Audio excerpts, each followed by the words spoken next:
Hey, everybody. I'm super excited to introduce you to one of my business partners here at eXp Realty. Once again, this time in the northern part of Idaho, not where I live, though, a few hours south of me. It's probably not a few hours, 2 hours, huh, Christy? 2 hours, yeah. 2 hours south. And so still in North Idaho, a little warmer than where I am. And I'm very excited to introduce Christie Scoles to you guys. So we met just a couple months ago. Christy and her team have been, selling real estate for quite some time in the Lewiston and Clarkston areas, both Idaho and Washington. And I want to make sure that all of my North Idaho here in Coeur d'Alene area, Kootenai County, et cetera, know Christy, because there's a lot of migration happening. There's lots of referrals going back and forth. And we're super excited that eXp now has a presence in the Lewiston area and Clarkston as well. So Christy, before we get into business stuff, I like people to get to know who you are as a person. I think you're really cool. I learned some things about you that I found to be quite inspiring, including the sides of your family as you're an entrepreneur. So go ahead and tell us a little bit about yourself, your family, how you got into real estate. Okay. I got into real estate, I believe it was about 2002, 2003. Don't quote me on that 100%, but It feels like forever. it was a long time ago. I did not go into it full time right out the gate because I also had a career as I was a cosmetologist.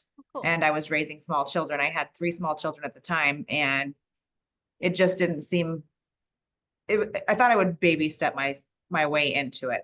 That was a poor choice. I know that now. And I don't think you baby stepped. I think you pretty much got into it full time pretty fast, right? No, not necessarily. Okay. Actually, I did do 2 to 3 jobs for like 5 years, 5, 6 years, and trying to raise small children at the same time. And and then I went ahead and threw another baby in there. So then I had 4 children. So it was kind of a rough start off, but once I made the choice to just dive in and do real estate, then it was very successful for me. I learned that you can't go halfway in and really thrive. You can do it if you, don't need to do as well as I do, but Right. yeah, To make it full time, you got to be all in and not kind of absolutely. on the fence. Plus, you had another full time job with raising your children, so you already have that. So, how Yeah, many children now? there's 6 now. Fast forward, 6 children, super busy mom, very successful real estate agent. I always find that to be very inspiring. I had 2. It was a struggle for me. So when I hear 6, I'm like, how in the world? So that's amazing. What are the ages of your kids, or the age range right now? They range, my youngest is 13 now, almost 13, not quite, but in March she'll be 13. And then my oldest will be 27 in June. So it's quite the range, Yeah, and that's everything awesome. in between. So That's very cool. And so you are in real estate, have been in real estate full time, one of the top agents in your area, very involved in your community. You have great connections. Tell me a little bit about, what, how you've grown the real estate business, what you're kind of passionate about, how you like helping your clients, just so people can get to know you a little bit more professionally too. for me, it's all about helping whoever comes my way and achieve whatever goals that they have. It's so heartwarming when you, especially those people that come to me with the challenges and don't think that it's possible for homeownership. Single moms that have been, struggling for 5 or 10 years and worked their way up to pre-approval. Like, I love being able to find them something that's awesome. Investments. I love also helping the investors find the best deal out there. Yes. I've had a lot of challenges as far as our market here because we have had such low inventory, and our income median, our income is a little bit different than, like, say, somewhere where you are. Right. So we're kind of in a weird position where our prices are not supporting our income along with the rate hikes. So we're getting creative down here. I love it. Yeah. And you are figuring out how to be creative to continue to help people, because that's really your passion, is helping Yes. people. So are you guys doing creative financing? Are you finding other lending options? What are some of the creative ways that you're helping your clients? Definitely getting creative. We've tried it all from the 2-1 buy down. There's owner financing part of it. There's several ways we've had. It just depends on the situation, obviously. Yep. And I base any options that I suggest to my clients on their situation. So yeah. There's no one size fits all, that's for sure. Yeah. And with all of your years of experience, you know, you have the connections, you know, the people, you know, the opportunities. And so really matching people up with people that can help them and figure out what are the best options for them, I think is what makes such a great real estate agent and what you do really, really well. So what's going on in the Lewiston, Clarkston area for people who don't know about your area? Tell us a little bit about it or want to know more, like what's upcoming. I know there's some renovation in the city and some other things happening there too. Yeah, we're definitely, we're trying to revive downtown Lewiston, which there's a whole board that's doing it. I am not a part of that board, but I fully support it and I think it's a great idea.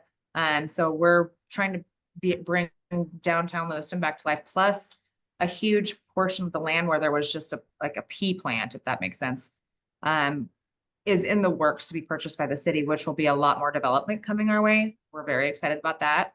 Mhm. Hopefully it actually comes to fruition. Yes. And I think it will. Yeah. Then I do a lot of other stuff with like art, with the community involvement. I volunteer with the Gina Quisenberry Foundation. It's all about supporting our local breast cancer patients and their family members and the survivors. So I spend quite a bit of time doing that. I can't remember what the rest of the question was. Yeah, here. that's good. That's good. So just what's going on down in your area. So tell us a little bit about, you said you like to work with investors too. So what kind of opportunities for investing are you finding, or what sort of investors do you tend to find that area is going to be appealing to? For the most part, it's anybody that's looking for land development. We're one of the last places that has affordable land. If you even consider it affordable, compared to Coeur d'Alene, it's affordable. Yes. Our housing market's also still affordable compared to a lot of areas in Idaho. So that's where we're kind of the last man standing. People are flocking to us because of that. Our average home price is still under $450. Yeah. I don't think very many areas in Idaho are like that anymore. Yeah, really in the Pacific Northwest, it's really hard to find that. Yeah. So land development seems to be the best for investors here. Most of our commercial buildings they're just not available. Yeah. So I can't. Yeah, I mean, I'm on the search myself, and it's a hard thing to do. Yeah. Yeah. But you are in a search yourself. So if there's anybody else who is kind of keeping their eyes open for commercial property, keep Christie in mind, because as she is doing her networking, she has many connections and she's looking for opportunities. There may be something that she could loop you in on as well. You also have land or development for sale right now, don't you? Yeah, I do. I have a subdivision here in Lewiston, which it's 13 lots. Well, 12 now. We just recently sold our first one. Nice. But it's one of the very, very few of like affordable places to build here that has all the city connections, Avista, power, everything. They're just ready to go, along with no CC&Rs. There is 2 deed restrictions, no manufactured homes, and they have to be owner occupied if you do like townhouses or condos, but they can still be sold. They just have to be owner occupied.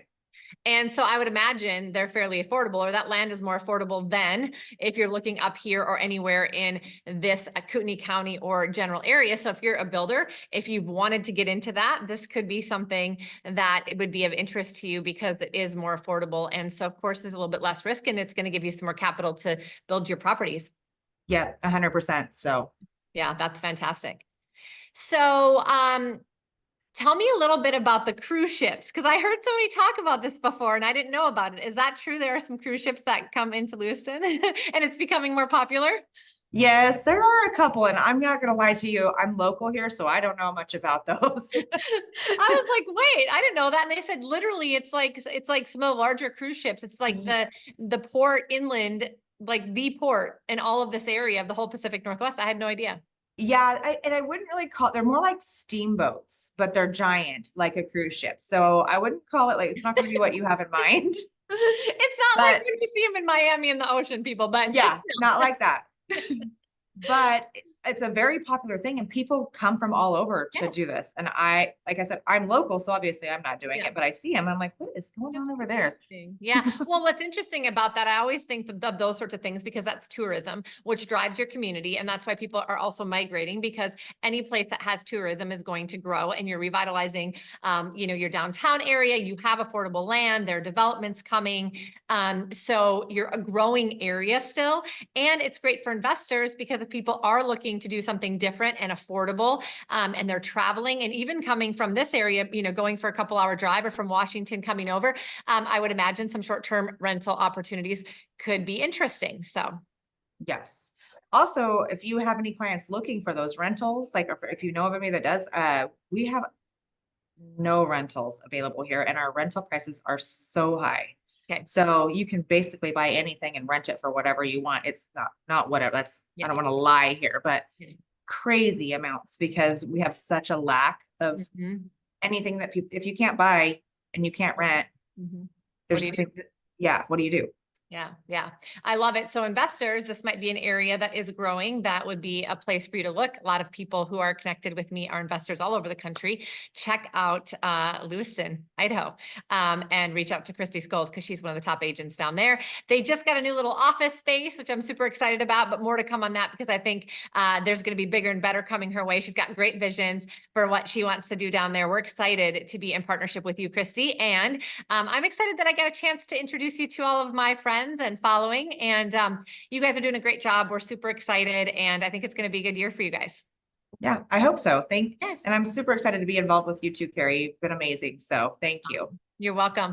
All right. Thanks you guys for letting me introduce another one of my business partners. If you have any interest in anything that Christie said, please go ahead and stay tuned for the end of this video, because we're going to have all her contact information. Thanks you guys. Thank you.